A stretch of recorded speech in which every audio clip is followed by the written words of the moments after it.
Hoy, bakit ka nagsusuka? Buntis ka ba? Sobra ka naman, Nay. Susuko lang si ate, buntis agad. Sagutin mo ang tanong ko, buntis ka ba? Ha? Tanong mo babae ka? Ha? Makinig ka, bitawan mo ka ako dyan. Bitawan mo ako. Hindi na nga tayo makaraos sa buhay natin. Nagpabuntis ka pa. Gaga ka. Sinong ulo pa nga nakabuntis sa'yo, ha? Ano sabi? Pakakasalan ka, ano? Pupuntahan ko po siya bukas, Inay. Huwag po kayong mag-alala. Dadalhin ko po siya dito. Dapat lang. Dahil kung tatakasan ka ng walang hiyang yun, titikisin kita. Tandaan mo sinabi ko. Itatakwil kita! Nay.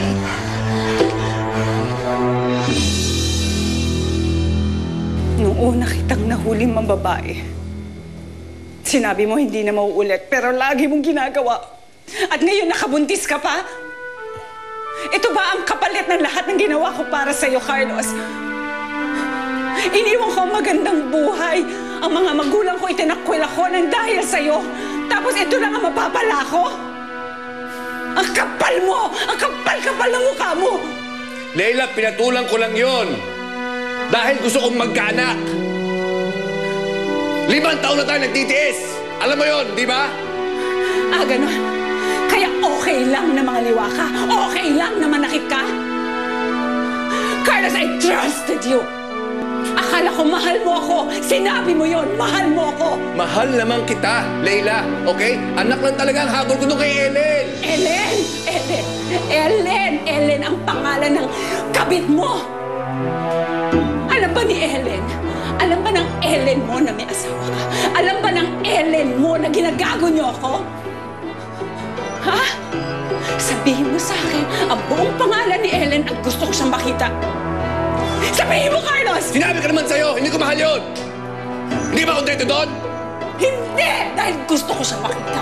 Gusto ko siyang makita at makilala niya ako kung sino talaga ako na asawa mo ako.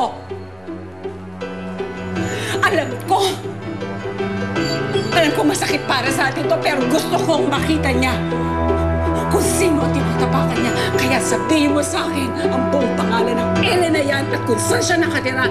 Kung hindi, iiwanan kita. Lalayasan kita, Carlos. Subukan mong layasan ako ng tuloy na ka makisama kay Ellen.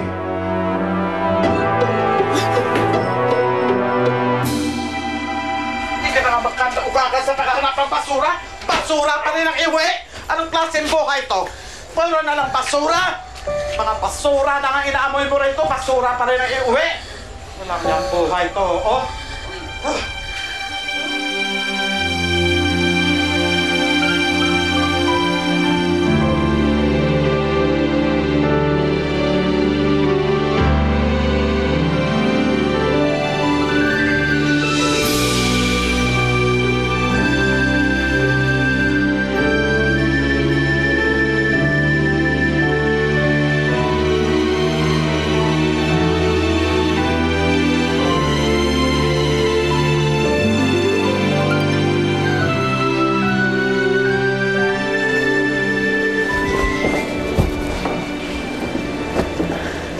Yaya, dyan ba natulog si Carlos? Oo. Nandun siya sa kusina, nagluluto. Ay, Leila. Ka nga. Nadinig ko, nag-aaway kayo kagabi. Nako, at hindi pa pala tumitigil ng pambababae yan, ha? Ano ba? Lakas ang loob, nakabuntis pa ngayon. Leila, pag nalaman niya ng ama mo, naku, Diyos ko, lalo silang magagalit sa'yo. Sinasabi ko lang sa'yo.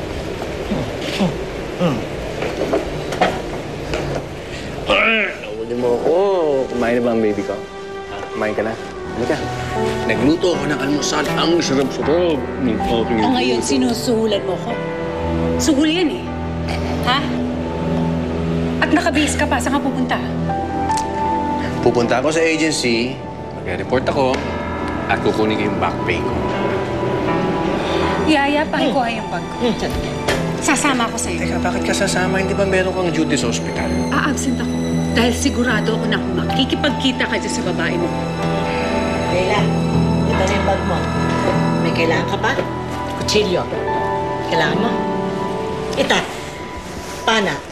Sige. Tara. Sumama ka na para makita mo sa office na ako pupunta. Halika na.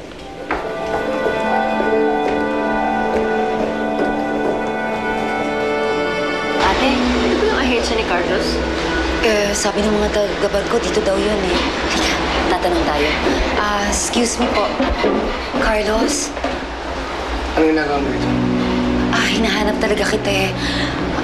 Alam na kasi ni inay na buntis ako. Siya ba si Ellen, Carlos? Oo. Ako nga. Sino ka? Hindi mo ba kilala kung sino ako? Ako si Leila. Asawa ni Carlos. Asawa ng lalaki mo.